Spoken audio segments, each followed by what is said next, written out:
Go for the Boston Celtics is the status of Kristaps Porzingis. And with that, we say hello to our ESPN senior insider, Adrian Wojnarowski. Woj, when can we expect to see Porzingis this postseason? Malika, obviously, Porzingis is out tonight in Game 1. I'm told that he is also going to miss Game 2 in Boston. Right. But when this series returns to Indiana, I'm told that Porzingis could return as soon as Game 4 on Monday.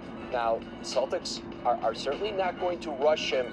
Game 4 on Monday would be about a month from when he went out April 30th against the Heat. Missed the entire Cleveland series with that right calf injury, but he is progressing, and there is momentum that he will return in this series, and it could be as soon as Game 4 Monday in Indiana. Okay, so that could be good news if you want to look glass half full, that at some point in the series she's going to be back eyeing that Game 4. Woj, thank you so very much. This is huge, though, right, when you're talking about the Indiana Pacers, because they are a team that thrives in the paint. And who is one of the best paint defenders in the NBA? Oh, yeah, it's Kristaps Porzingis. So, Stephen A., how important is it that they get a healthy Kristaps back this series? Well, without him, they win the championship. They'll get to the finals. I think they'll get to the finals. I think that Indiana will give them a very competitive series, but Boston will win the series. You are not beating Minnesota or Dallas in the NBA Finals without Kristaps Porzingis. He's 7'3". He's a three-point shooter, but primarily he's a shot blocker that allows you to depending too much on Al Horford, who's approaching, I think, 38 years of age. Yes. You've got to monitor that.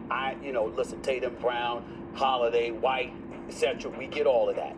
But if you can exploit the interior of Boston, because you've got some size and some athleticism, and you've got a guy that's a shot blocker that's not in there, like a Kristaps Porzingis, I think that drastically affects Boston's chances. They need him to win the chip. I think we say the same thing.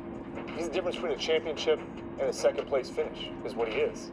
And you don't like to put that on one guy, and we talk about the effect of the whole team, but he makes them a championship team. I think without him, they're not. And no team in the history of the league, and you're the historian, has a team ever won a championship with a key player missing?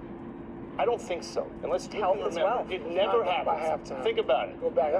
That's a great. It never happens. Well, Magic in a game played center for Kareem, but not in a One game. Not a series. He missed one game, right? So he missed one game. Game 6. So I'm talking about being out for a playoff series. In the finals, the teams are too good.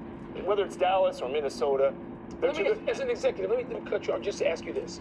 The gamble with getting Porzingis in the first place, we talked about this back in the preseason, was this missing time. When he played with the Wizards a couple years ago, like 36 games. So the calculus on this with Porzingis was going to be as impactful as he is. And Stephen A., I agree with you, particularly against Minnesota. They've got to have Porzingis if they wind up running against You're them. already anointing Minnesota.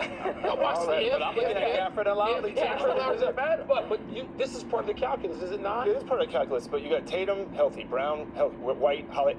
You can take a risk. He might be the risk on the roster. You don't want three guys that could get hurt. But this also isn't their first game playing without him. No. Just know that. So they already know how to play without him. Right, so let's dive in.